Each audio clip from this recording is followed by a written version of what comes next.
الحمد لله رب العالمين والصلاة والسلام على أشرف المرسلين وعلى آله وأصحابه الطاهرين ومن تبعهم بإحسان إلى يوم الدين أما بعد فقد قال الله تبارك وتعالى في كلامه العزيز والفرقان المجيد بعد أعوذ بالله من الشيطان الرجيم بسم الله الرحمن الرحيم حافظوا على الصلوات والصلاة الوسطى وقوموا لله قانتين. وقال رسول الله صلى الله عليه وسلم بين الرجل وبين الكفر أو الشرك ترك الصلاة رواه مسلم أو كما قال رسول الله صلى الله عليه وسلم. கண்ணியத்திற்குரித்தான தாய்மார்களே, சகோதரிகளே, அல்லாஹ்வின் நல்லடியார்களே, அல்லாஹ் சுப்ஹானஹு வ தஆலா உலகத்தில் ஏராளமான படைப்புகளை படைத்திருக்கக்கூடியவன். அதில் அக்ரமுல் மஹ்லூகாத், படைக்கப்பட்ட எல்லா படைப்பினங்களிலேயும் மிக சங்கையான கண்ணியமான படைப்பாக அல்லாஹ் மனிதனை படைத்திருக்கிறான். இன்னும் ஒரு படி மேலாக சொல்ல வேண்டும் என்றால், உலகத்தில் படைக்கப்பட்டிருக்கக்கூடிய எல்லா வஸ்துக்களும், எல்லா பொருட்களும், எல்லா ஜீவராசிகளும், வானம், பூமி, சூரியன், சந்திரன் உட்பட அனைத்தும் அது மனிதனுக்காக படைக்கப்பட்டிருக்கிறது. ஏதேனும் ஒரு வகையில் பயன் தரக்கூடிய ஒன்று. மனிதன், அவன் படைப்பு உலகத்தில் மிக முக்கியமானது. அவன் படைப்புக்கான மிக முக்கியமான நோக்கம் என்னவென்று சொன்னால், அவன் அல்லாஹுவை அறிந்திருக்க வேண்டும். இந்த உலகில் அல்லாஹுவை அவன் வணக்கம் செய்ய வேண்டும். அவன் அல்லாஹுவை அஞ்சி, அல்லாஹுவை பயந்து, அல்லாஹுவின் மீது நேசம் கொண்டு அல்லாஹுவை வணக்கம் செய்ய வேண்டும் என்பதற்காகத்தான் மனிதன் படைக்கப்பட்டானே தவிர வெறுமனே கேலி கூத்துக்காக வேண்டி படைக்கப்படவில்லை. பரிசுத்த குர்ஆன்ல ஒரு ஆயத்து வருகிறது, ஒமா ஹலக்துல் ஜின்ன வல் இன்ஸ் இல்லா லியஅபுதூன். மனித வர்க்கத்தையும் ஜின் வர்க்கத்தையும் நாம் அல்லாஹுவை வணங்குவதற்காக, இல்லா லியஅரிஃபூன், அல்லாஹுவை அறிவதற்காக படைத்திருக்கிறோம். அப்போ முக்கியமான மனித படைப்புடைய நோக்கம் என்னன்னா, அல்லாஹ் சம்பந்தமான அறிவு அது கட்டாயமாக இருக்கணும். கணேசத்திற்குரித்தான தாய்மார்களே, சகோதரிகளே, இப்ப அல்லாஹுடைய வணக்கம் அடியார்களுக்கு மத்தியில் எந்த அளவிற்கு மிக முக்கியமானது, அதன் ஆரம்ப புள்ளி எது என்பதை நாம் யோசிக்க வேண்டும். இப்ப அல்லாஹ் வணங்கணும், எப்படி வணங்கணும்? இப்ப இன்னைக்கு சில மதங்கள்ல பார்த்தோம் அப்படின்னா, கடவுள் வணக்கம் என்பது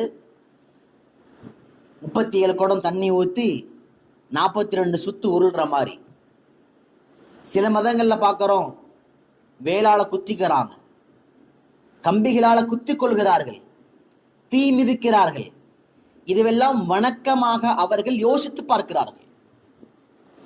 ஆனால் பரிசுத்த இஸ்லாமிய மார்க்கம் அந்த ஒவ்வொரு முஸ்லிமான அடியானும், அது ஆணாக இருந்தாலும் பெண்ணாக இருந்தாலும், அவர்கள் அல்லாஹுவை வணங்குவதுதான் அடிப்படை நோக்கம். அந்த வணக்கம் எப்படி இருக்கணும்? அதுவும் அறிவுபூர்வமாக, நியாயமாக இருக்க வேண்டும்.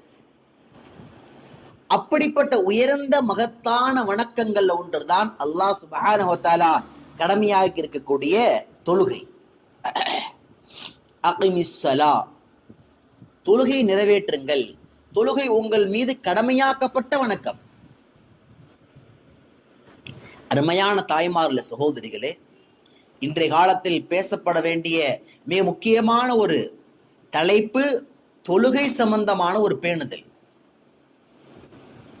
இப்ப சூரா பக்ராவுடைய இந்த 238வது வசனம், ஹாஃபிது அலஸ் ஸலாத்தி அலஸ்ஸலவாத்தி வஸ்ஸலாத்தில் உஸ்தா, தொழுகைகளை நீங்கள் பாதுகாத்துக் கொள்ளுங்கள்.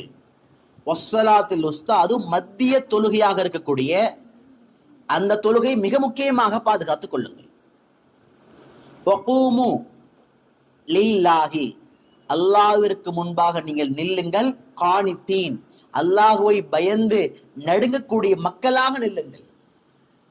ஏனோதானா இல்லை, அல்லாஹ்வுக்கு முன்னால பயபக்தியோடு நிற்கணும். இந்த ஆயத்துக்கு பின்னால மிகப்பெரிய தலைப்பு ஒன்றை நாம் பேச வேண்டிய, யோசித்து பார்க்க வேண்டிய கடமை இருக்கின்றது. அருமையான தாய்மார்களே, சகோதரிகளே, அல்லாஹ் சுப்ஹானஹு வ தஆலா தொழுகையை கடமையாக்கி இருக்கக்கூடிய பிரதானமான நோக்கம் என்ன தெரியுமா? பிரதான நோக்கம், ஒரு அடியான் அவன் அல்லாஹுவை வணங்குகிறானா அல்லது வேறு ஏதேனும் ஒரு கடவுளை வணங்குகிறானா என்பதை பிரித்து காட்டக்கூடிய ஒரே ஒரு விஷயம் தொழுகை மட்டும்தான். இமாம் முஸ்லிம் ரஹிமஹுல்லாஹ் ஹதீஸ் ஒன்றை பதிவு செய்வார்கள். பைன ரஜுலி வ பைனல் குஃபுர் தர்குஸ் ஸலா, ஒரு மனிதனுக்கும் ஒரு ஷிர்க்குக்கும் மத்தியில், ஒரு மனிதனுக்கும் இறை நிராகரிப்புக்கும் மத்தியில் ஒரே ஒரு தடுப்பு பாலம், அது தொழுகை மட்டும்தான். தொழுகையை விட்டு விட்டவன் அவன் முஸ்லீம் என்று சொல்வதற்கே தகுதியற்றவன். எந்த அளவுக்கு தொழுகை முக்கியம்னா, ஒருவன் முஸ்லீமா இல்லையா என்பதை தீர்மானிக்கின்ற ஒரு மிகப்பெரிய இபாரத் அது தொழுகையாக இருக்கின்றது. அதுவும் மையவேல ஃபர்லான தொழுகை என்பது அல்லாஹ் சுப்ஹானஹு வ தஆலா கடமையாக்கிய ஒன்று. பெருமானார் ஸல்லல்லாஹு அலைஹி வஸல்லம் மிஅராஜுடைய பயணத்தில் அல்லாஹ்விடத்தில் அழைக்கப்பட்டு அந்த இடத்தில் வைத்து தொழுகை கடமையாக்கப்பட்டது. ஹஜ்ஜாக இருக்கலாம், நோன்பாக இருக்கலாம், ஜக்காத்தாக இருக்கலாம், இதுவெல்லாம் அல்லாஹ் குர்ஆனிலே கட்டளையாக இருக்கிய ஒன்று. ஆனால் தொழுகையின் முக்கியத்துவத்தை காட்டுவதற்காக அல்லாஹ் தொழுகையின் கடமையை கொடுப்பதற்காக இறைவன் பெருமானாரை மிஅராஜிற்கு அழைத்து கொடுக்கிறான். காரணம், கொடுக்கப்படக்கூடிய இபாதத் மிக முக்கியமானது. அருமையான பெருமக்களே, யோசிக்க வேண்டிய மிக முக்கியமான வணக்கம். முதல்ல அல்லாஹ் கடமையாக்கிய தொழுகை 50 வக்து தொழுகை. 50 வக்து. இன்னைக்கு 5 வக்து தொழுகிறதுக்கு நாம எவ்வளவு சோம்பேறித்தனம், எவ்வளவு அசட்டைகள். யோசித்து பாருங்க, ஒருவேளை 50 வக்துகள் கடமையாக்கப்பட்டிருந்தால் நமது நிலை என்ன? 50 வாங்கிட்டு வராங்க. மூசா அலைஹிஸ்ஸலாம் சொன்னார்கள், நான் சமுதாயத்திலே பயணித்த வகையில் நான் மிகவும் அனுபவசாலி, நான் சொல்கிறேன் அல்லாஹ்விடத்தில் சென்று குறையுங்கள். 45, 40, 35, 5 குறைக்கிறார்கள். மூசா அலைஹிஸ்ஸலாம் திரும்ப திரும்ப குறைக்க சொன்னார்கள். பெருமானார் ஒவ்வொரு தடவையாக சென்று சென்று அல்லாஹ்விடத்திலே கடமையான ஃபர்லுடைய தொழுகை குறைத்து கொண்டே வருகிறார்கள். 30, 25, 20, 15, 10, கடைசியாக 5. பெருமானார் ஸல்லல்லாஹு அலைஹி வஸல்லம் வருகின்ற பொழுது மூசா அலைஹிஸ்ஸலாம் சொன்னார்கள், இன்னும் குறையுங்கள். இந்த 5 கூட உங்கள் சமுதாயத்தால் நிறைவேற்ற முடியாத சூழ்நிலை ஏற்படலாம். அதுதான் இன்று நடக்கின்றது. ஃபஜ்ருடைய தொழுகை தொழுவதற்கு தடை தூக்கம், இஷாவுடைய தொழுகையை அதை தொழுகுவதற்கு தடை நம்முடைய வேலைகள், லொஹர் அசரை தொழுகுவதற்கு தடை நம்முடைய வேலை, நம்முடைய சோம்பல், மகரிபுடைய தொழுகையை தொழுகுவதற்கு நம்முடைய எத்தனையோ வேலைகள், பாவங்கள், எத்தனை கேலி கூத்துகள் தடை. அருமையான தாய்மார்களே, சகோதரிகளே, பெருமானார் ஸல்லல்லாஹு அலைஹி வஸல்லம் இதற்கு மேலாக நான் திரும்பி செல்வதற்கு, அல்லாஹ்விடத்தில் செல்வதற்கு நான் வெட்கப்படுகிறேன் என்று 5 வேளை ஃபர்லான தொழுகையை வாங்கி கொண்டு வந்தார்கள். அருமையான தாய்மார்களே, சகோதரிகளே, தொழுகை ஒரு அடியானை ஒரு முஸ்லீமா இல்லையா என்று தீர்மானிக்கக்கூடிய ஒன்று. தொழுகையினுடைய மிகப்பெரிய பவர் என்ன தெரியுமா? தொழுகையினுடைய மிகப்பெரிய ஒரு சக்தி.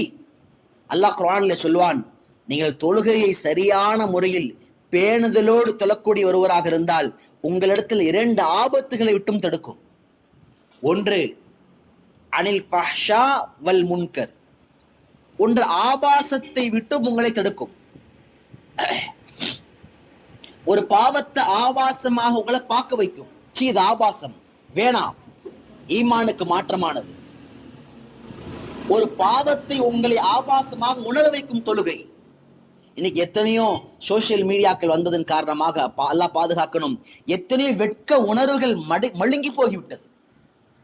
ஒரு அந்நிய ஆணை பார்ப்பது, பேசுவது, தொடுவது, சம்பாஷணை செய்வது, அருவருப்பாக பேசிக்கொள்வது எல்லாம் ஆபாசம்.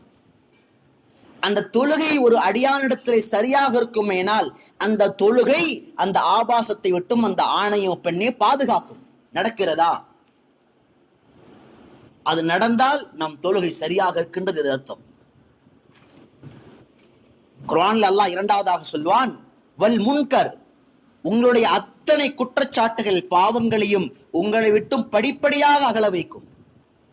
எந்த பாவத்திற்கு ஒருவன் அடிமையாக இருந்தாலும் அவன் தொழுகை சரியாகுமையினால், ஐவேளை ஃபர்லான தொழுகை பேணுதலோடு தொழுவானையனால் ஒவ்வொரு பாவமாக செய்வதற்கு அவன் வெட்கப்படுவான், கூச்சப்படுவான். என்று எந்த பாவத்தையும் செய்வதற்கு ஒரு ஆணுக்கோ பெண்ணுக்கோ கூச்சம் இல்லாமல் போனதற்கு காரணம் தொழுகையின் பேணுதல் இல்லாததுதான் காரணம். அல்லாஹ் குர்ஆன்ல சொல்கிறான், ஹாஃபிது அலஸ் ஸலவாத், தொழுகையை பாதுகாத்து வாருங்கள் பெருமக்களே. இதை விட ஒரு நோக்கம், வேற என்ன நோக்கம் இருக்க முடியும்? தொழுவதற்கு நேரம் இல்லாத ஒரு ஆண் ஒரு பெண் அவர்கள் வாழ்வதற்கே தகுதியற்றவர்கள். ஏன் உலகத்தில் அனுப்பப்பட்டதின் பிரதான நோக்கத்தை உடைத்துவிட்டு பிறகு உலகத்தில் ஏன் வாழ வேண்டும்? தன்னை ஒரு முஸ்லீம் என்று சொல்வதற்கு தகுதியற்றவர்கள், தொழுகையின் பேணுதல் இல்லாதவர்கள். அருமையான தாய்மார்ல சகோதரிகளே, தொழுகை எவ்வளவு முக்கியமானது என்று சொன்னால், அல்லாஹ் சுப்ஹானஹு வ தஆலாவின் மீது கடமையான, தனக்குத்தானே கடமையாக்கி கொண்ட விஷயம் என்னவென்றால், யார் தொழுகையை பேணுதலாக பாதுகாத்த வண்ணமாக இறைவனை சந்திக்கிறாரோ அவருக்கு மாத்திரம்தான் அல்லாஹுடைய வாக்குறுதிகள், சொர்க்கத்துடைய வாக்குறுதி, இறை பொருத்தத்தின் வாக்குறுதி, ரப்புல் ஆலமீனுடைய வாக்குறுதி எல்லாம் கிடைக்கும். தொழுகையை பேணுதலாக பாதுகாத்த வண்ணமாக வரவில்லை என்று சொன்னால், அருமையான தாய்மார்களே, அல்லாஹ் மீது எந்த வாக்குறுதியும் கிடையாது. பெருமானாருடைய ஹதீஸை கேளுங்கள். இன்னி ஃபரத்து அலா உம்மதி ஹம்ஸ் ஸலவாத், அல்லாஹ் சொல்கிறான் ஹதீஸே குதுஸியிலே, இந்த உம்மத்தின் மீது நபியே, உம்முடைய உம்மத்தின் மீது ஐவேளை ஃபர்லான தொழுகையை நான் கடமையாக்க இருக்கிறேன். வஅஹித்து இன்தி அஹதன், எனக்கு நான் ஒப்பந்தம் செய்து கொண்டேன். மன்ஜா யுஹாஃபிது அலைஹின்ன லிவக்திஹின்ன, ஒவ்வொரு நேரம் வருகின்ற பொழுதும் பாங்கு சொன்னவுடன் தொழுகையை பேணுதலாக எவன் பாதுகாத்து தொழுது வருகிறானோ அவனை சொர்க்கத்தில் நான் கட்டாயமாக நுழைவைப்பேன். அந்த பாதுகாப்பு பேணுதல் இல்லாமல் தொழுகையை பாழ்படுத்தி வண்ணமாக ஒருவன் வருவானே ஆனால் ஃபலா அஹ்தலஹு இன்தி, என்னிடத்தில் அவனுக்கு எந்த விதமான ஒப்பந்தம் கிடையாது. நாடினால் மன்னிப்பேன், நாடினால் தண்டிப்பேன். அருமையான தாய்மார்களே சகோதரிகளே, தொழுகையின் நிலை இன்று நம்மிடத்தில் எங்கே இருக்கின்றது? ஒரு மனிதனுடைய உயர்ந்த ஈமானுடைய அடையாளம், அவனிடத்தில் அல்லாஹ்வுடைய பயம் இருக்கிறது என்பதற்கான அடையாளம், அவன் உள்ளத்திலே பெருமானாரின் மீது பிரியம் இருக்கிறது என்பதற்கான அடையாளம் தொழுகை மாத்திரம்தான். தொழுகையை பேணுதலோடு தொழக்கூடியவர்கள். அல் முஹாஃபரத்து அலஸ் ஸலா, குர்ஆனிலே வருகிறது, தொழுகையை பாதுகாத்து வாருங்கள். தொழுகையை பாதுகாப்பது என்றால் என்ன? தொழுகையை பாதுகாப்பது என்று சொன்னால், அருமையான தாய்மார்களே, எந்த கட்டத்திலும் எந்த சூழ்நிலையிலும் எப்படிப்பட்ட சோதனை வந்தாலும், வேலைகள் இருந்தாலும், எப்படிப்பட்ட இடத்திற்கு சென்றாலும் நான் ஐவேளை ஃபர்லான தொழுகையை கட்டாயம் நிறைவேற்றியே தீருவேன் என்பதுதான் தொழுகையை பாதுகாப்பது. இன்றைய எவ்வளவு கேவலமான சூழ்நிலை அப்படின்னா, ஃபங்க்ஷனுக்கு போனா தொழுகை இல்லை, களைப்பாக இருந்தா தொழுகை இல்லை, மவுத்தூட்டுக்கு போனா தொழுகை இல்லை, ஷாப்பிங் மால் போனா தொழுகை இல்லை, வீட்டுல விருந்தாளிகள் வந்தா தொழுகை இல்ல, கல்யாணத்துக்கு போனா தொழுகை இல்ல, மேக்கப் அதிகமா போட்டா தொழுகை இல்ல என்று எத்தனை காரியங்களுக்காக தொழுகை விடுகிறோம். நினைச்சா தொழுவோங்க, டைம் இருந்தா தொழுவோங்க, முழிப்பு வந்தா தொழுவோங்க. இவனல்ல தொழுகையை பாதுகாத்தவன், இவளல்ல. தொழுகையை பாதுகாப்பதென்றால் எவ்வளவு களைப்புகள், தூக்கமும் நோயும் இருந்தாலும் தொழுகையை சரியாக தொழுகுவான். எவ்வளவு வேலைகள் இருந்தாலும், எவ்வளவு நிகழ்ச்சிகள் இருந்தாலும், எந்த இடத்தில் இருந்தாலும் நேரம் வருகின்ற பொழுது இறைவனின் ஞாபகம் வந்து சஜிதா தரையில் படுமையினால் யார் பார்க்கிறார்கள், யார் பார்க்கவில்லை? கல்யாண ஃபங்க்ஷன்ல போய் தொழுதா என்னங்க சொல்லுவாங்க? மவுத்தூட்டுல போய் முசல்லாவை தேடுனா என்னங்க சொல்லுவாங்க? ஷாப்பிங் மால்ல போய் தொழுதா ஒரு மாதிரி இருக்குதுங்க. அல்லாஹ்வுடைய செருப்படி அதற்கு மேலாக இருக்கும். அருமையான தாய்மார்களே சகோதரிகளே, தொழுகையின் விஷயத்தில் எந்த சலுகையும் கிடையாது. எந்த அளவுக்கு என்று சொன்னால், உன்னால் தொழ முடிந்தால் நின்று தொழு, நிற்க முடியாத ஒரு நோய் அமர்ந்து தொழு, அமர்ந்தும் தொழ முடியாத நிலை படுத்து தொழுக வேண்டும், படுத்தும் தொழ முடியவில்லை என்றால் சைக்கிளை செய்தால் தொழுக வேண்டுமே தவிர தொழுகையை விடுவதற்கென்று மார்க்கத்தில் அனுமதி இல்லை. இதுவே ஒரு பெண்ணுக்கு தொழுகை இல்லாத நாட்கள், மாதவிடாய் விரும்பினால் அந்த நாட்கள் வேறு, அந்த நாட்களில் தொழுகையை தொழுவது கூட அது ஹராம். அல்லாஹ் சொன்ன நாட்களில் தொழுக வேண்டும். அல்லாஹ் சொன்ன நாட்களில் எந்த நாட்களில் தொழ வேண்டாம் என்று சொன்னானோ அங்கு தொழுகையின் பக்கமாக நெருங்கக்கூடாது. இதுதான் ஈமான். ஈமான் என்பது உள்ளத்தில் நினைப்பதை போல செய்வதல்ல. ஈமான் என்பது அல்லாஹ் ரசூல் சொன்னதை போல செய்வது. அருமையான தாய்மார்களே, சகோதரிகளே, இந்த உலகத்துடைய வாழ்க்கை முடிவுக்கு வந்து மௌத்தானதற்கு பிறகு ஒரு அடியான் நாளை அல்லாஹ்விடத்தில் எழுந்து நிற்பான். அல்லாஹ்விற்கு முன்பாக கேள்வி கணக்கு ஆரம்பிப்பதற்காக வேண்டி அடியான் முன் வருவான். அப்ப கேள்வி கணக்கு ஆரம்பமாகின்ற பொழுது அல்லாஹ் சுப்ஹானஹு வ தஆலா கேட்கக்கூடிய கேள்விகளில் பிரதான முதல் கேள்வி, உன் தொழுகையின் நிலை என்ன? உன் வாலிப வயதை அடைந்தது முதல், பருவ வயதை அடைந்தது முதல், 15, 14, 13, 12 எந்த வயதில் வயதுக்கு வந்தாயோ அந்த வயது முதல் மௌத்தாகின்ற வரை உன்னுடைய ஃபர்லான தொழுகையின் நிலைமை என்ன? ஃபைன் சலுஹத், பெருமானார் ஹதீஸிலே சொன்னார்கள், தொழுகையின் கணக்கு வழக்குகள் சரியாக இருந்தால், பேணுதலோடு தொழக்கூடிய ஒரு ஆணாக ஒரு பெண்ணாக இருந்தால், ஃபகத் அஃப்லஹ வ அன்ஜஸ வ அன்ஜஹ, அந்த அடியான் வெற்றி பெற்று விட்டான். முதல் கேள்வியிலே பாஸ் ஆயிட்டாங்க அவன். ஏன்னா தொழுகை சரியாக இருந்தது என்றால் அவனுடைய மற்ற எல்லா அமல்களும் சரியாக இருக்கும், அல்லாஹ் சரியாக்கி வைத்திருப்பான்.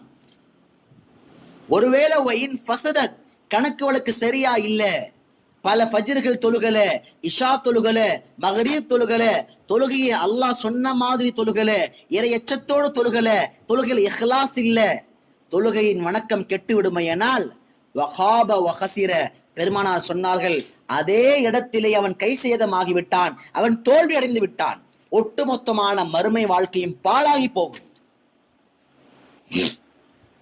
யா அல்லாஹ், பல ஹஜ்ஜுகள் செய்தேன், யா அல்லாஹ், ஜகாத்து கொடுத்தேன், தர்மம் செய்தேன், நோன்பு வைத்தேன், குர்ஆன் ஓதினேன், திக்ர் செய்தேன், மார்க்க கல்வி கற்றுக்கொண்டேன், எவ்வளோ ஓதுன, எவ்வளவு படிச்சேன் அல்லாஹ், அதெல்லாம் பாரு.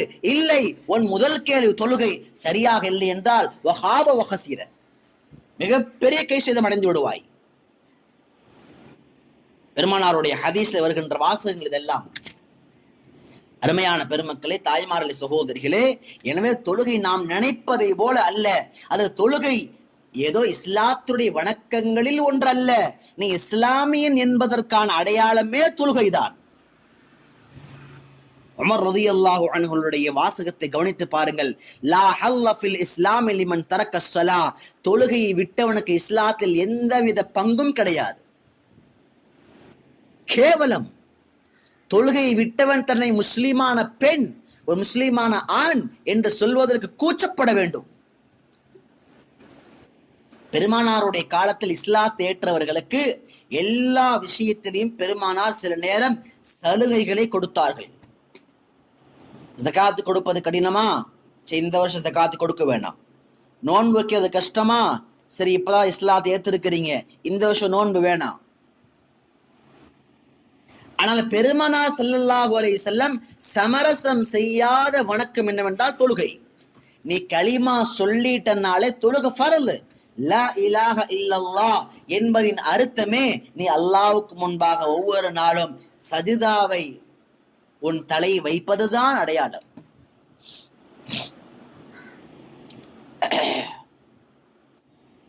இமாம் அப்துல்லாஹ் இப்னு ஷகீக் ரஹிமஹுல்லாஹ் சொல்றாங்க, தாபிஈ, சஹாபாக்களை பார்த்தவர்கள்.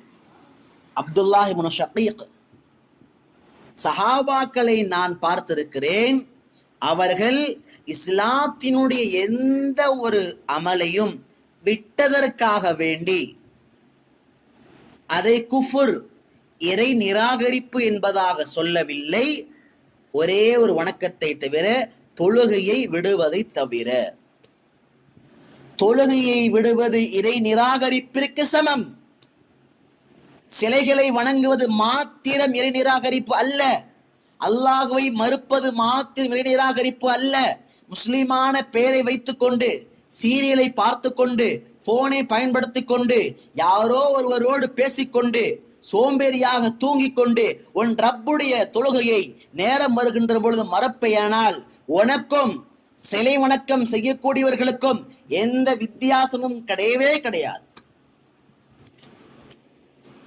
அல்லாஹ்வுடைய பயம் உள்ளத்திலே ஆழமாக இருக்கிறது என்பதற்கு அடையாளம் பாங்கு சொன்னவுடன் அந்த தொழுகையின் ஞாபகம் வந்துவிட வேண்டும்.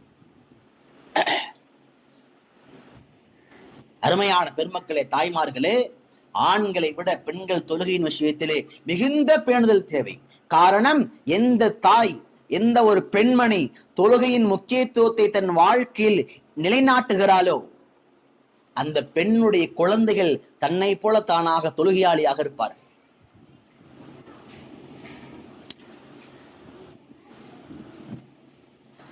பெருமானார் ஸல்லல்லாஹு அலைஹி வஸல்லம் வாழ்க்கை பெருமானாருடைய சொல் மாத்திரமல்ல, பெருமானாருடைய செயல் நம்முடைய வாழ்வில் பெரிய தாக்கத்தை ஏற்படுத்த வேண்டும். நான் அடிக்கடி சொல்லக்கூடிய ஒரு சம்பவம் என்னுடைய வாழ்வில் மிகப்பெரிய தாக்கத்தை ஏற்படுத்திய சம்பவங்கள்ல ஒன்று.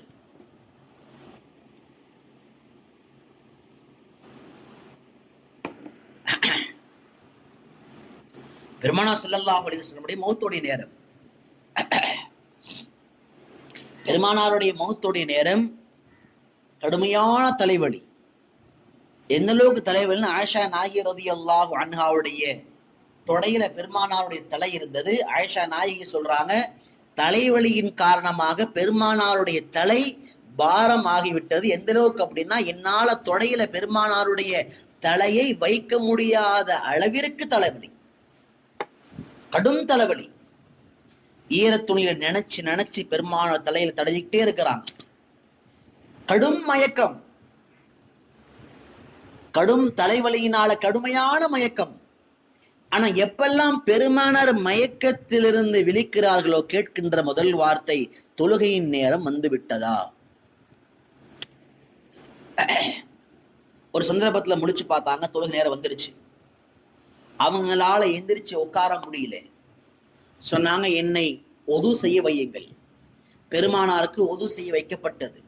பெருமானார் இரு சஹாபாக்கள் மீது கைகளை தாங்கிய வண்ணமாக, தரைகளில் கால்களை இழுத்த வண்ணமாக திரைகளை அகற்றி கொண்டு பெருமானார் சஃபிலே வந்து தொழுகையை நிறைவேற்றினார்கள். சின்ன சின்ன காரணங்களை சொல்லி எல்லாம் தொழுகை விடக்கூடிய அடியார்கள் பெருமானாருடைய சமூகத்தை சார்ந்தவர்கள் என்று சொல்லுவதற்கு வெட்கப்பட வேண்டும். பெருமானாரின் மீது பிரியம் என்ற பெயரிலே ரபீஉல் மாதம் வந்துவிட்டால் இரவிலே மௌலிது ஓதுகின்ற ஒரு கூட்டம் ஃபஜ்ருடைய தொழுகையில் அட்ரஸ் இல்லாமல் போகிறார்கள். பெருமானாருடைய பிரியம் எங்கே போனது? பொய்யான பிம்பம். உயிரிலும் மேலான கண்மணி ரசூலுல்லாஹி ஸல்லல்லாஹு அலைஹி வஸல்லம் மௌத் வரைக்கும் தங்கள் வாழ்க்கையில் தொழுகை எப்படி நாம் சரியாக பாதுகாக்க வேண்டும் என்பதற்கு இந்த சம்பவத்தை விட வேறு சிறந்த உதாரணம் இருக்க முடியாது. நபி ஸல்லல்லாஹு அலைஹி வஸல்லம் கடைசி நேரம், நபி முக்கியமான விஷயங்களை மட்டும் அப்பப்போ சொல்றாங்க கஷ்டமான நேரத்துல. அப்படி பெருமானார் மௌத்துடைய நேரத்துல கூட இந்த உம்மத்தை பத்தி கவலைப்பட்ட முக்கியமான விஷயம் அஸ்ஸலா அஸ்ஸலா, தொழுகையின் நிலை என்னவாக இருக்கும், என் சமுதாயத்தின் தொழுகை நிலை என்னவாக இருக்கும், தொழுகையை பேணிக் கொள்ளுங்கள், அஸ்ஸலா அஸ்ஸலா. இந்த சமுதாயம் என்று பார்க்கின்ற பொழுது கூச்சம் இல்லாத சமுதாயமாக, இவர்கள்தான் பெருமானாருடைய சமுதாயமா, இவர்கள்தான் நாயகம் உருவாக்கிய உம்மத்தா என்று காரி துப்புகின்ற அளவிற்கு தொழுகையில் அவ்வளோ அசட்டைத்தனம். சில பேருக்கு வாழ்க்கையில ஃபஜ்ர் தொழுதே கிடையாது. நஊது பில்லாஹ். கேவலம். பாவங்க, புள்ள சின்ன புள்ளதாங்க, பையன் சின்ன பையங்க, புள்ள சின்ன புள்ளங்க, எரும மாடு வயசாயிருச்சு, 13-14 வயசுக்கு மேலாயிட்டாங்க. இந்த வயதில் தொழவில்லை என்றால் அவன் முதுகு காலத்திற்கும் அல்லாஹ்வுக்கு முன்பாக குனியாதே என்ற பயம் இல்லை. எத்தனையோ பெற்றோர்கள் செல்லம் என்ற பெயரிலே பிள்ளைகளை படுகொலி நரகத்திற்கு தள்ளுவதற்கு தயாராகி கொண்டிருக்கிறார்கள். சின்ன வயசுல படிச்சாதான் படிப்பு வரும், கொஞ்சம் பெரியவன் ஆயிட்டா படிக்க முடியாது என்று பேசுகின்ற நாவுகள், என்று பேசுகின்ற அறிவு ஜீவிகள் அதே சிறுபிராயத்திலே என் பிள்ளையை தொலை வைத்து பழக்கினால்தான், என் பிள்ளைகள் தொழுது பழகினால்தான் நாளை அவர்கள் வாழ்க்கையில் நாம் இல்லை என்றாலும் தொழுகை பேணுதலாக இருக்கும் என்ற எந்தவித அக்கறையும் கிடையாது. பெருமானா சொன்னார்கள், 7 வயதாகிவிட்டால் தொழும்படி ஏவுங்கள். முரு அவுலாதக்கும் மகும் அபுனாவ சபஈன் அபுனாவ சபஅத்தின். 7 வயதானால் தொழுக சொல்லுங்கள், 10 வயதானால் தொழுகவில்லை என்றால் அடியுங்கள். நீ ஹோம்ஒர்க் பண்ணலன்னா கேட்கிற பெற்றோர், அடிக்கக்கூடிய பெற்றோர் தொழுக விஷயத்துல மட்டும் எங்கெங்க நாம சொன்னா கேட்கறது இல்லைங்க. ஏன்? இந்த பெற்றோரை தொழுகுவது கிடையாது, தரித்திரியம் பிடித்தவர்கள். இவர்களால் அந்த குடும்பத்திற்கு எந்த விதமான பரக்கத்தும் கிடையாது. ஒரு தொழுகாதவனின் காரணமாக அந்த குடும்பத்திற்கு, மகல்லாவிற்கு தரித்திரியம் பிடிக்குமே தவிர எந்த விதமான நலவும் உண்டாகாது.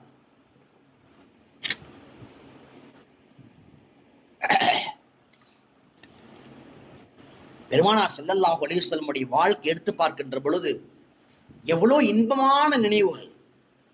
பெருமானார் சொல்றாங்க, பெருமானாருடைய வாழ்க்கையில் பெருமானாருக்கு நிம்மதியை கொடுத்த விஷயம் காசோ பணமோ படைபலமோ பதவி பலமோ எதுவுமே இல்லை. பெருமானாருக்கு அவர்கள் வாழ்க்கையில் நிம்மதி கொடுத்த ஒரே விஷயம் தொழுகைதான். தொழுகை தக்பீர் கட்டி விட்டால் நிம்மதி, எவ்வளவு கவலைகள் இருந்தாலும் நிம்மதி. அந்த நிம்மதியை நாம் கிடைத்து விட்டோமா, பெற்றுக்கொண்டோமா, தொழுகையில் அதை தேடி இருக்கிறோமா என்றாவது. ஒரு கவலை ஏற்பட்டால், பிரச்சனை ஏற்பட்டால் ஒரு நண்பனிடத்திலே சொல்கின்ற அந்த தேடப்படுகின்ற ஆறுதல், ஒரு டாக்டரிடத்திலே தேடக்கூடிய தீர்வுகள், குடும்பத்திலே தேடப்படக்கூடிய ஆறுதலான வார்த்தைகள், என்றேனும் ஒரு நாளாவது ரப்புர் ரஹ்மான் அந்த அல்லாஹ்விற்கு முன்பாக தக்பீரை கட்டி தொழுகையிலே அல்லாஹ்விடத்திலே பேசியதுண்டா, ஆறுதலை தேடியதுண்டா, நிம்மதியை தேடியதுண்டா? பெருமானாரை பற்றி ஹதீஸில் வருகின்றது, பெருமானார் ஸல்லல்லாஹு அலைஹி வஸல்லம் சொல்வார்களாம், அரிஹ்னா பிஹா யா பிலால், பிலாலே நேரம் வந்து விட்டால் சீக்கிரமாக பாங்கு சொல்லுங்கள், ஏனென்றால் அந்த பாங்கின் மூலமாக தொழுகையை கொண்டு எங்களுக்கு நீங்கள் நிம்மதி ஏற்படுத்துங்கள். சஹாபாக்களும் பெருமானாரும் தொழுகை எதிர்பார்த்திருப்பார்கள். ஏன்? ஒரு நேர தொழுகைதான் அத்தனை பிரச்சனைகளுக்கும் தீர்வை கொண்டிருக்கூடிய தொழுகை. லொஹர் நேரம் வருகின்றதா, எப்பொழுது லொஹரை தொழுது அல்லாஹ்விடத்திலே பிரச்சனைக்காக வேண்டிய தீர்வுகளை கேட்போம். அஸ்ர நேரம் எப்பொழுது வரும், அஸ்ரை தொழுது அல்லாஹ்விடத்திலே தீர்வுகளை கேட்போம். மகரிப் எப்பொழுது வரும், நிம்மதியை தேடுவோம். இன்னைக்கு எவ்வளவு கன்றாவியான வாழ்க்கை அப்படின்னா, பிரச்சனை வந்துட்டா ஸ்டேட்டஸ், வாட்ஸ்அப் ஸ்டேட்டஸ், ஃபேஸ்புக்ல ஸ்டோரி போடுறாரு, இன்ஸ்டாகிராம்ல ஸ்டோரி போடுறாரு. ஏன்? யாராவது 4 பேர் நம்மளை பார்த்து ஆறுன்னு சொல்ல மாட்டாங்களா? கேவலமான வாழ்க்கை. யார் கற்றுக் கொடுத்த கலாச்சாரம்? என் வாழ்க்கையில் பிரச்சனை, கவலை, துன்பம், துயரம், நோய் நொடி எது வந்தாலும் நான் சந்திக்க வேண்டிய முதலாவது இடம் ரப்புர் ரஹ்மான், என்னை படைத்த இறைவன். பெருமானாரை பற்றி ஹதீஸில் வருகின்ற வாசகம், இதா ஹஸபஹு அம்ருன், பெருமானாருக்கு ஏதேனும் ஒரு நெருக்கடி ஏற்பட்டால், ஒரு கவலை ஏற்பட்டால், ஃபஸிஅ இலஸ்ஸலா, தொழுகையின் பக்கமாக விரண்டு ஓடுவார்கள். உடனே 2 ரக்காத் தொழுவாங்க. தலைவலியா 2 ரக்காத், பிரச்சனையா 2 ரக்காத், காசு பிரச்சனையா 2 ரக்காத், எந்த பிரச்சனைனாலும் முதல்ல 2 ரக்காத் தொழுது ரப்புல் ஆலமீன் அல்லாஹ் அவன் முன்பாக சஜிதா செய்து பிரச்சனை அங்கே சொல்வார்கள். பெருமானாருடைய சமுதாயம் என்று சொல்லக்கூடிய நீங்களும் நாங்களும், நீங்களும் நாமும் நம்முடைய தொழுகையின் நிலை எங்கே? ஏதோ கடமைக்காக தொழுகிறோமா, அல்லது எப்போது தொழுகையின் நேரம் வரும் என்று ஒரு ஆவலோடு, ஆசையோடு, பிரியத்தோடு அல்லாஹ்விற்கு முன்பாக சஜிதா செய்ய மாட்டோமா என்ற பிரியத்தோடு தொழுகிறோமா? சே, என்ன பண்றது, அசு தொழுதாகணும், ஃபஜ்ர் தொழுதா என்ன செய்ய, வேற என்ன பண்ண? நஊது பில்லாஹ். ஈமான் குன்றியவர்கள், ஈமானை பலம் குன்றியவர்கள்.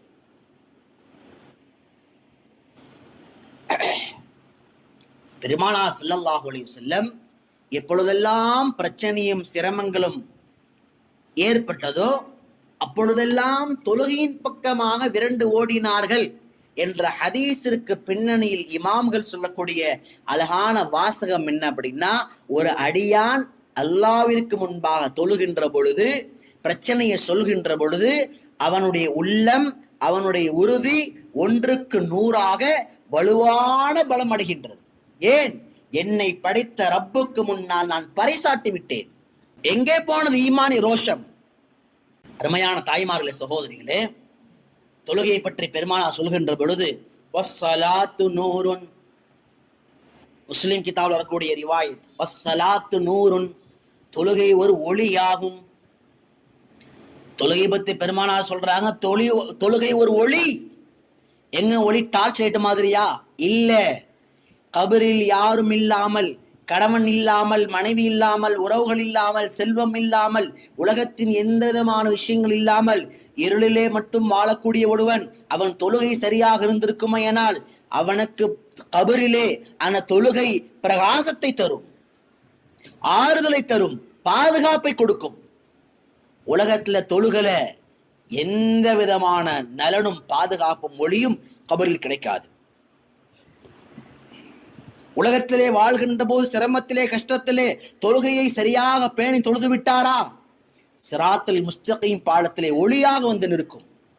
அவனை காப்பாற்றி சொர்க்கத்திலே கொண்டு போய் சேர்க்கும். என்னை உலகத்தில் நீ பாதுகாத்தாய், உன்னை மறுமையில் நான் பாதுகாப்பேன்.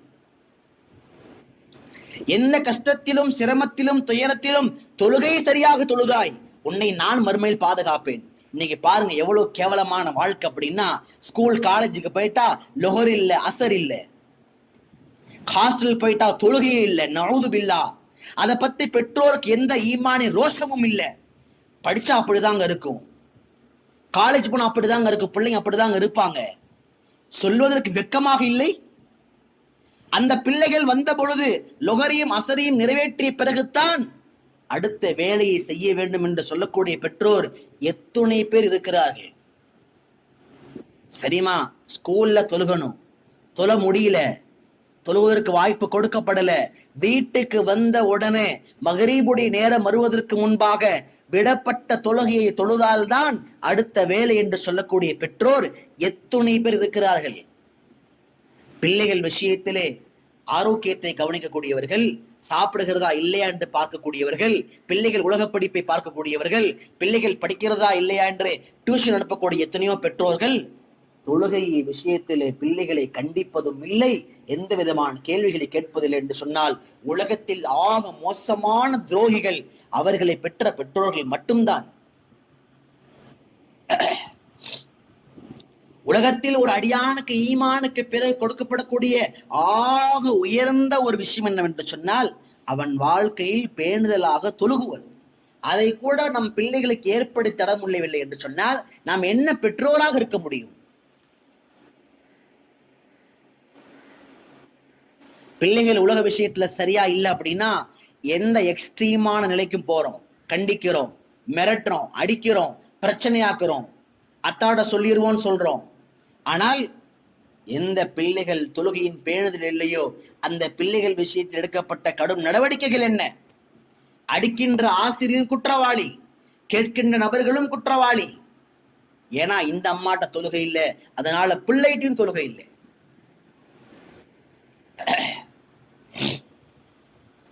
ஈமானை ஏற்றுக்கொண்டதற்கு பிறகு நாம் செய்கின்ற வணக்கங்களில் ஆக சிறந்த மகத்துவம் பொருந்திய ஒரு வணக்கம் அது தொழுகைதான்.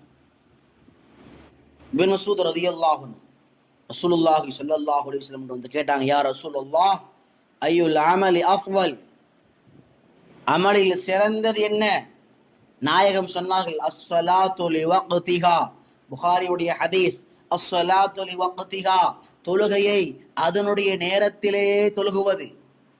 ஃபஜ்ருடைய பாங்கு சொன்னவுடன் முஸல்லாவை விரிப்பது, லுஹருடைய பாங்கை எதிர்பார்த்து 1 மணிக்கு முஸல்லாவை விரிப்பது, அஸ்ருடைய பாங்கை எதிர்பார்த்து முஸல்லாவை விரிப்பது, மகரீப் பாங்கு சொன்னவுடன் முஸல்லாவை விரிப்பது, இஷாவுடைய பாங்கு சொன்னவுடன் முஸல்லாவை விரிப்பது.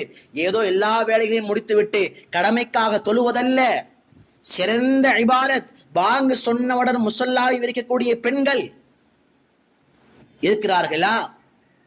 ஃபஜ்ருடைய பாங்கு எதிர்பார்த்து முஸல்லா விரிக்கிறது. இன்னைக்கெல்லாம் 6 மணி 6:05 எப்பங்க தொழுகை நேரம் முடியும்? 2 நிமிஷத்துக்கு முன்னாடி தொழுதுக்குவோம். லொகர் 12:50 பாங்கு, தொழுகிறது 4:15 மணிக்கு. அசர் பாங்கு 4:50க்குன்னா தொழுகிறது 6:15 மணிக்கு. இஷா பாங்குக்கு 5 நிமிஷத்துக்கு முன்னாடி மகரிப் தொழுதுட்டு எல்லா வேலையும் முடிச்சு நைட்டு படுக்கும் போது இஷா. ஏதோ ஒரு நாள் தவறல்ல, ஆனால் வாழ்க்கையில் இபாதத்து தான், அதற்காகத்தான் படைக்கப்பட்டிருக்கிறோம் என்கின்ற பொழுது தொழுகையின் நேரம் வந்தவுடன் தொழுகாமல் தடுப்பது பாவமா சோம்பேறித்தனமா? அருமையான பெருமக்களே, இந்த உலக வாழ்வில் ஒரு நாள் முடியதான் போகின்றது. இந்த உலக வாழ்வு ஒரு நாள் முடிந்து நாளை மறுமையில் அல்லாஹ்வை சந்திக்கத்தான் போகின்றோம். சந்திக்கின்ற பொழுது நம்முடைய முடிவுகள் நலவாக இருக்க வேண்டுமா, தீயதாக இருக்க வேண்டுமா, அதற்கான தகுதிகளும் சலுகைகளும் நம்முடைய கைகளில் கொடுக்கப்பட்டிருக்கின்றன.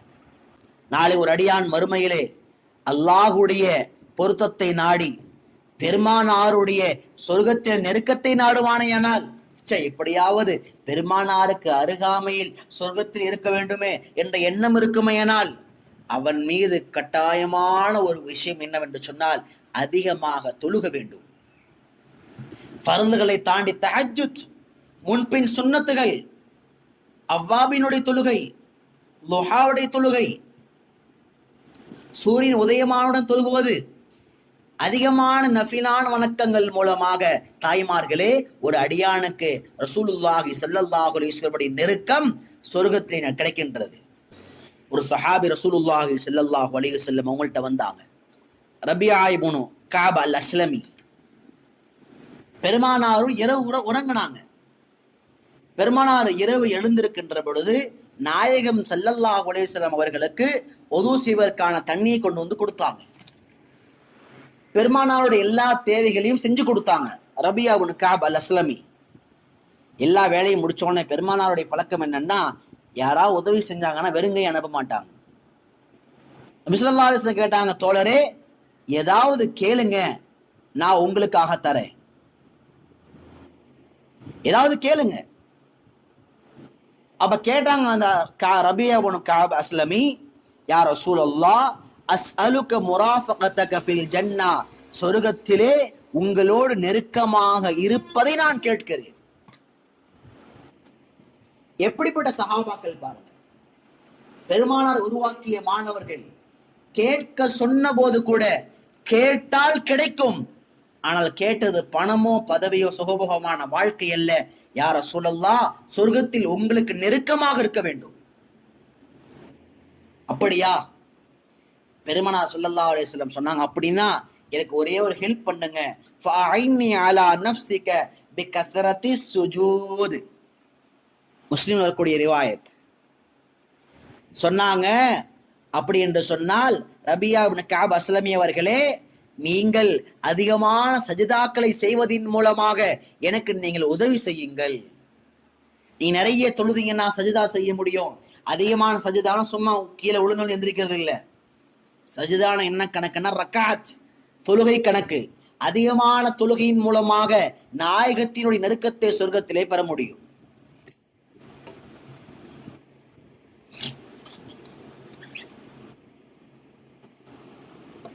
கணிதத்தை குறித்தான தாய்மார்களே, சகோதரிகளே, எனவே தொழுகையை பாதுகாக்கக்கூடிய நன்மக்களாக நாம் இருக்க வேண்டும்.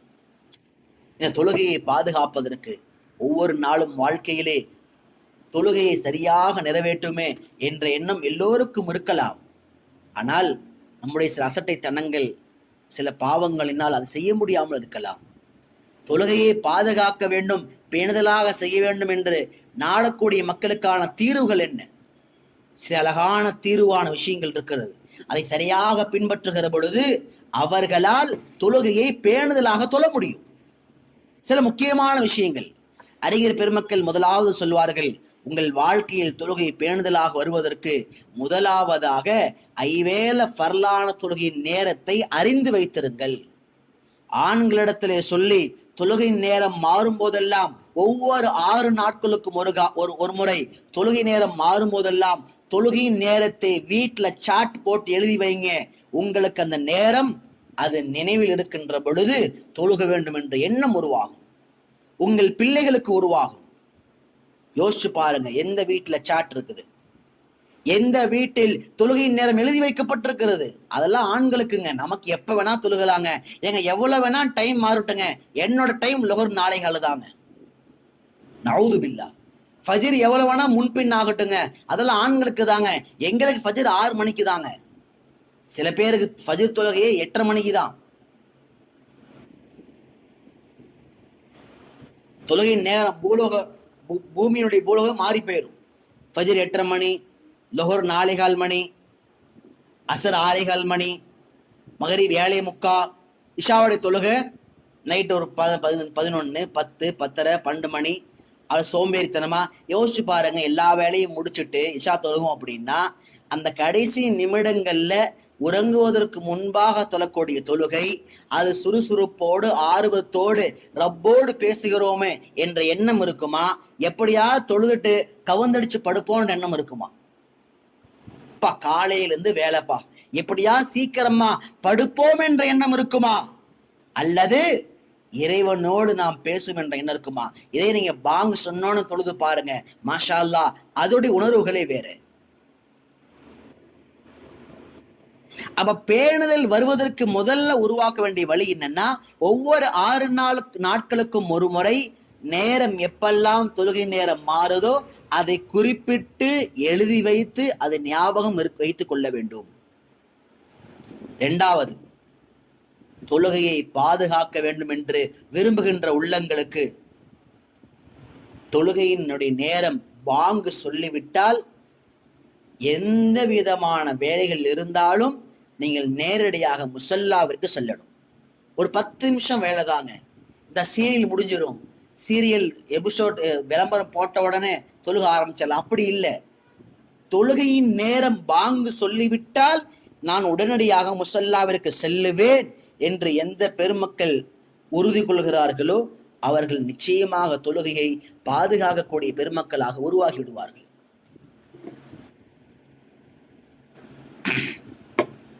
அறிஞர் பெருமக்கள் 3வது விஷயம் சொல்லுவாங்க, உங்கள் வாழ்க்கையில் பேணுதலான தொழுகை உருவாகுவதற்கு முன்பின் சுன்னத்துகளை சரியாக தொழுது வாருங்கள்.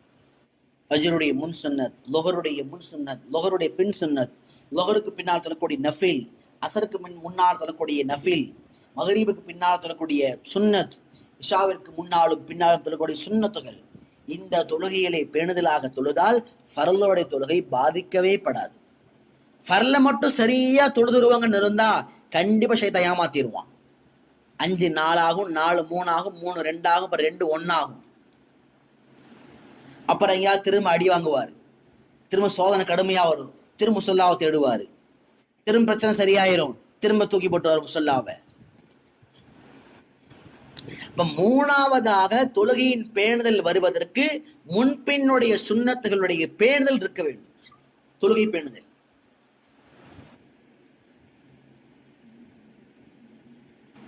அறிஞர் பெருமக்கள் 4வது மிக முக்கியமான விஷயம் சொல்லுவாங்க, உங்கள் வாழ்க்கையில் தொழுகையின் பேணுதல் வரணும் அப்படின்னா காலை மாலை இஸ்திக்ஃபாருடைய பேணுதலை உருவாக்குது. அஸ்தக்ஃபிருல்லாஹ் அல்லதி லா இலாஹ இல்லா ஹுவல் ஹய்யுல் கய்யூம் வ அதூபு இலைஹி.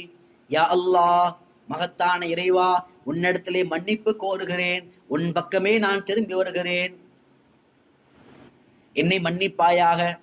காலையிலும் மாலையிலும் ஒரு 100 முறை, 50 முறை, 200 முறை ஏதேனும் ஒரு முறையில் ஓதக்கூடிய தௌபா செய்யக்கூடிய பண்பு இருக்குமேனால் தொழுகையின் பாக்கியம் உண்டாகும். காரணம் என்னன்னா, ஒரு அடியானுடைய பாவம் நல்ல காரியங்களை விட்டும் தடுக்கும், அமல்களை விட்டும் தடுக்கும். இப்ப தௌபா செய்யும் பொழுது ஆட்டோமேட்டிக்கா தொழுகையுடைய பேணுதலை அல்லாஹ் உருவாக்கி தருவான். பெருமானார் ஸல்லல்லாஹு அலைஹி வஸல்லம் பற்றி புகாரி ஹதீசுகள்ல வருது, பெருமானார் ஒரு நாளைக்கு 70 முறை அல்லாஹ்விடத்தில் பாவ மன்னிப்பை தேடுவார்கள். எந்த பாவமும் அறியாத தெரியாத பாவம் எழுதப்படாத பாவத்தை விட்டும் பாதுகாக்கப்பட்ட பெருமானார் ஸல்லல்லாஹு அலைஹி வஸல்லம் ஒரு நாளைக்கு 70 முறை, இன்னொரு ஹதீஸ்ல 100 முறை இவ்வளவு தூரம் செய்யறாங்கன்னா பாவம் மட்டுமே செய்யக்கூடிய நாம் எவ்வளவு இஸ்திக்ஃபார் செய்யணும்.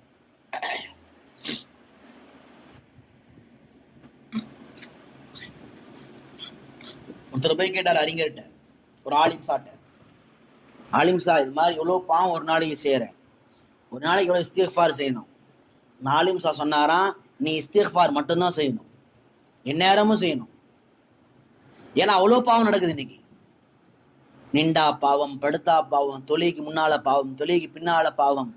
ஒரு காலத்துல பாவம் செய்யணும்னா அதுக்காக யோசிக்கணும், அந்த இடத்த நோக்கி போகணும், அதை நாடணும். ஆனா இன்னைக்கு அப்படி இல்லை. ஒரு காலத்துல யாவது பாவம் செய்யணும்னா அதுக்கு டிவி வீட்டை வச்சிருந்தா கூட கனெக்ஷன் தேவை, கேபிள் கனெக்ஷன் தேவை. இன்னைக்கெல்லாம் எந்த கனெக்ஷனும் தேவையில்லை. ஃபோனை திறந்தா யூடியூபை விட்டா இன்னொரு ஆப்பு, அதை விட்டா இன்னொரு ஆப்பு, அதை விட்டா இன்னொரு ஆப்பு. அந்த ஆப்பே ஹேங் ஓவர் ஆகி வெடிச்சு போற மாதிரி ஆனாலும் இன்னொரு ஆப் இருக்குது. ஃபோனே சூடானாலும் இன்னொரு ஃபோன் இருக்குது. ஃபோன்ல சார்ஜ் இல்லையா, பவர் பேங்க் போட்டுக்கலாம். நெட் இல்லையா, 12 மணிக்கு மேல ஃப்ரீ இன்டர்நெட். 5G வச்சிருந்தியா அவனுக்கு ஃப்ரீ. அப்ப பாவம் செய்யறது எவ்வளவு ஃப்ரீ பாருங்க. பாவம் செய்யறதுக்கு எந்த தடையும் இல்லை. ஒரே ஒரு ஆண்ட்ராய்டு போன் போதும், ஒட்டுமொத்தமான பெரும்பாவத்தையும் உட்கார்ந்த இடத்துல செய்யலாம். எல்லா பெரும்பாவம் செய்யலாம். நீங்க எதெல்லாம் பெரும்பாவம் என்று இஸ்லாம் சொல்லுகிறதோ அத்தனை பெரும்பாவங்களையும் ஒரே ஒரு ஆண்ட்ராய்டு போனும் தான் செய்யலாம். அருமையான தாய்மார்களே, சகோதரிகளே, எல்லோரும் செய்கிறார்கள் என்று சொல்லல, செய்வதற்கான வாய்ப்புகள் இருக்கிறது, உருவாக்கப்படுகிறது என்று சொல்லப்படுகிறது. அதனால காலை மாலை அல்லாஹ்விடத்திலே தௌபா செய்யக்கூடிய, மன்னிப்பு கேட்கக்கூடிய பழக்கம் இருக்குமேனால் தொழுகையின் பேணுதல் உண்டாகும். மார்க்கம் அடுத்ததாக நமக்கு கற்றுத்தரக்கூடிய அழகான வழி என்னன்னா, அல்லாஹ்ட்ட துவா கேளுங்க. ஏன்னா மார்க்க வழிகாட்டுதல் என்னன்னா, எதெல்லாம் வாழ்க்கையில உருவாகணும்னு நினைக்கிறியோ அதெல்லாம் அல்லாஹ்ட்ட முதல்ல கேளு. அல்லாஹும்ம இன்னா நஸ்அலுகல் ஹுதா வத்துகா வல் அஃபாஃப. அல்லாஹ் பத்தினித்தனத்தை தருவாயாக, தக்வாவை தருவாயாக, நேர்வழி தருவாயாக. ஏன் பெருமானை கற்றுக் கொடுத்தாங்க? ஏன்னா எதெல்லாம் உங்க வாழ்க்கையில் வர வேண்டும் என்று நினைக்கிறீர்களோ அதையெல்லாம் அல்லாஹ்விடத்தில் கேட்க வேண்டும். அதனால அல்லாஹ்ட்ட கேட்கணும். அல்லாஹும்ம இன்னா நஸ்அலுக முஹாஃபஸத்தஸ் ஸலாத்தி ஃபீ ஹயாத்தினா. யா அல்லாஹ், எங்கள் வாழ்விலே இறுதி மூச்சு வரைக்கும் எல்லா நிலைமையிலும் பேணுதலாக தொழக்கூடிய அப்படிப்பட்ட உயர்ந்த ஈமானுடைய பாக்கியத்தை நசீபாக்கி தருவாய் ரப்பே என்று அல்லாஹ்ட்ட துஆ செய்யணும். அருமையான பெருமக்களே, எனவே நம்முடைய தொழுகையின் விஷயங்களை சரி செய்யணும். நாம் நம்முடைய தொழுகையை இறுதி மூச்சு வரைக்கும் எல்லா சோதனையான கட்டங்களிலும், எல்லா சந்தோஷமான கட்டங்களிலும், பயணத்தின் நேரத்திலும், வீட்டில் இருந்தாலும், தனிமையில் இருந்தாலும், கூட்டத்தோடு இருந்தாலும் தொழுகையை பேணுதலாக, நியமமாக, அல்லாஹ்வை பயந்து ரசித்து, அல்லாஹ்விடத்திலே முன்னோக்குகிறோமே, அல்லாஹ்விடத்திலே கேட்க போகிறோமே என்ற ஈமானிய ஆர்வத்தோடு தொழுது இறைவனை பொருத்தத்தை பெறக்கூடிய நல்ல அடியார்களாக அல்லாஹ் நம்மை உருவாக்குவானாக.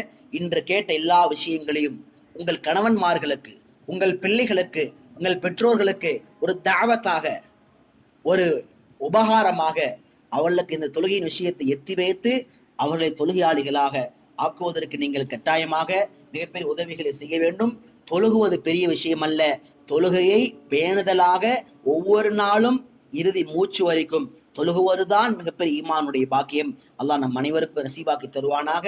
ஈமானிய வாழ்வோடு வாழ்ந்து, விசாலமான ஹயாத்துடைய வாழ்வை வாழ்ந்து மரணிக்கின்ற பொழுது கலிமா லா இலாஹ இல்லல்லாஹ் முஹம்மதுர் ரசூலுல்லாஹ்வை சொல்லி வண்ணமாக மௌத்தை நசீபாக்கி தருவானாக. வாஹ்ரு தஅவானா அல்ஹம்துலில்லாஹி ரப்பில் ஆலமீன்.